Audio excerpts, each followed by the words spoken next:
Hello viewers, ప్రస్తుతం మనతో ఉన్నారు Bhakti Marg chairman creative solutions SSVV Prasad garu. ప్రస్తుతం ఈయంతో మనం శ్రీశైల క్షేత్రంలోని వింతలు విశేషాల గురించి తెలుసుకుందాం. సార్ నమస్కారం. సార్ నమస్తే సార్, అసలు పాలధార ఈ పంచదార అంటే ఏంటి సార్? దీని యొక్క ప్రాముఖ్యత ఏంటి?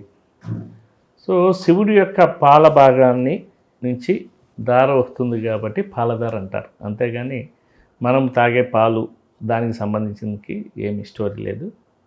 పంచదార అంటే 5 దారలు కాబట్టి పంచదార అంటారు. దాని ప్రాముఖ్యత తెలియాలి అంటే అక్కడ యాక్చువల్గా మనము ఆదిశంకరాచార్యుల గురించి తెలుసుకోవాలి.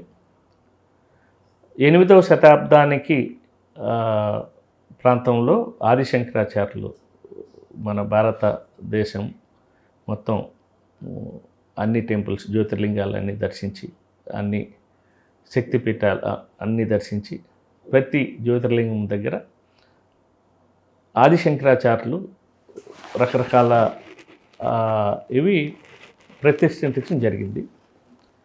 యాక్చువల్గా ఆదిశంకరాచార్యులు ఉన్న టైంలో అక్కడ శ్రీశైలంలో పూజా విధానం కూడా వేరేగా ఉండేది. తాంత్రిక విధులతో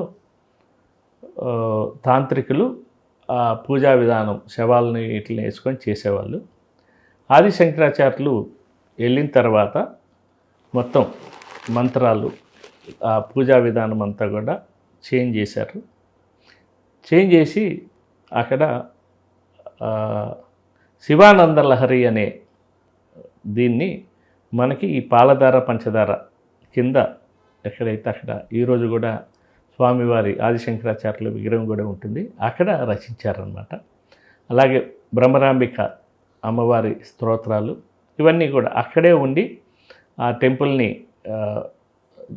ఇప్పుడు కూడా మనం ధ్వజస్తంభం ఒకటి ఆయన 3వ ధ్వజస్తంభాన్ని స్థాపించారు విజయ చిహ్నంగా. అంటే అక్కడ పూజా విధానం అంతా మార్చి ఈరోజు మనం అంతా కూడా చేసుకోగలుగుతున్నామంటే ఆదిశంకరాచార్యులు శ్రీశైలంకి వెళ్ళి చేసిన అన్ని వ్యవస్థలు మార్పులు చేసిన మూలంగా మనం ఈ రోజున చక్కగా పూజించుకోగలుగుతున్నాము. ఇంకొక విశిష్టత ఏంటంటే బ్రహ్మరాంబిక అమ్మవారు గుడి ముందున ఒక రాతి శ్రీచక్రం అనేది మన భక్తులు వెళ్ళి చూడొచ్చు. శ్రీచక్ర పూజ చేస్తున్నప్పుడు రాతి శ్రీచక్రానికే మనం కుంకుమార్చన చేస్తాం.